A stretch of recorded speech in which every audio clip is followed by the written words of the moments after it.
J'aimais pas trop, on va dire, l'école à la base. Du coup, je me suis arrêté avec un déménagement un peu compliqué via les problèmes familiales de l'époque. Je me suis retrouvé en fait dans le quartier de Metz-Bellecroix avec pas de vrai bagage. Moi, je pars du principe où quand t'as 16-17 ans, après, c'est mon principe personnel, tu sais pas ce que tu veux faire dans la vie. J'aimais beaucoup le football et surtout la danse hip-hop. À cette époque-là, je dansais beaucoup. J'adorais ça et je voulais faire que ça et je voulais rien savoir. Et je voulais faire un truc et je voulais pas faire autre chose. Je voulais faire que ça et je pensais que j'allais percer que dans ça. Et j'ai mis de côté un peu l'école parce que c'était des horaires, c'était des choses pour moi qui n'étaient pas très intéressantes. Moi, au fil du temps, je me suis rendu compte que ça l'était. Je tenais un peu les blocs et je me cherchais déjà moi-même. J'essayais de me construire via la vie de tous les jours. Parce que du jour au lendemain, je me retrouvais avec rien, avec pas de gros bagages, etc. Du coup, pour aller se défendre, aller trouver du travail avec très peu de choses, c'est pas terrible. Et je vous avoue que faire de l'argent dans le quartier est très tentant. C'est très tentant parce que c'est de l'argent facile, ça se fait rapidement, que c'est quand même des bonnes petites sommes d'argent. Voilà, et après j'ai eu aussi une période où je m'entendais plus trop avec les idées, tu vois, du quartier même, de la façon de vivre, tu vois.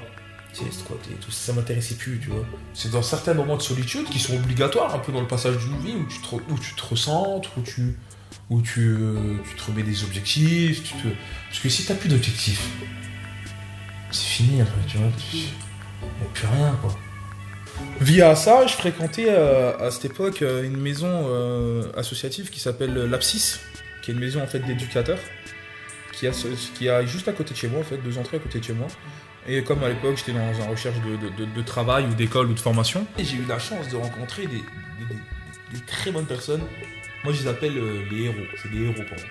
Il faut ouvrir les yeux tout simplement et me construire mon petit parcours. Des fois, une parole peut changer toute une vie complète. Les héros de la société, pour moi, c'est eux, quoi. C'est les éducs, c'est des profs, c'est des personnes qui t'orientent dans ta vie. C'est ce que j'ai voulu toujours faire depuis que j'étais jeune, depuis que j'étais au collège. J'ai dit, quand j'aurai mon passeport, j'hésiterai pas à voyager. Et ça a été un peu le plus beau livre que j'ai lu de ma vie, on va dire. C'est mon plus beau livre personnel, c'est mon passeport, je le dis toujours. Au New York, je l'ai fait tout seul. À 21 ans, tout seul. En fait, j'avais proposé à plusieurs amis. Et ils ne pouvaient pas, pour une question de date, etc. Et c'est, on va dire, ça a été là le gros déclic pour moi. Je dis, mec, mais pourquoi tu peux le faire tout seul, hein? Je me suis dit ça. Je suis arrivé dans le Bronx et le mec qui louait la chambre Airbnb, c'était un Mexicain, super gentil. Il m'a vu arriver et tout, il m'a dit, t'es tout seul, tu vois, c'est cool mec, t'as raison.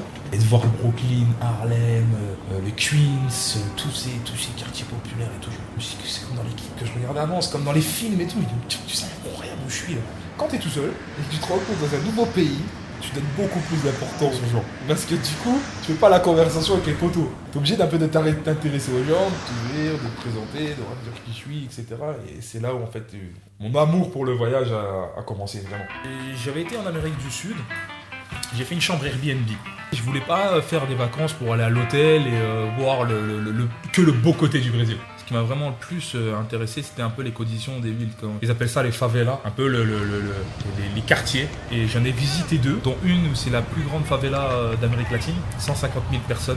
Et je me suis rendu compte que la misère est vraiment très forte, mais ils ont toujours le sourire. J'ai vu beaucoup d'enfants dormir dans la rue aussi, sans foyer, les parents on ne sait pas où ils sont. Quand tu vas voir ailleurs et que tu prends le temps de voyager et que tu prends le temps d'aller voir ce qui se passe un peu ailleurs, tu te plains beaucoup moins de ton sort et ce qui se passe, parce que tu vois quand même des gens crever de faim quand même. C'est chaud. En France, j'ai jamais vu moi des enfants qui crèvent de faim et qui fouillent dans les poubelles, j'en ai jamais vu. De ce que j'ai vu, moi personnellement, c'est vraiment des personnes qui essaient de s'en sortir, mais qui essaient vraiment, par les moyens qu'ils ont, hein, ils essaient vraiment de s'en sortir. Et j'ai appris humainement comme sur moi.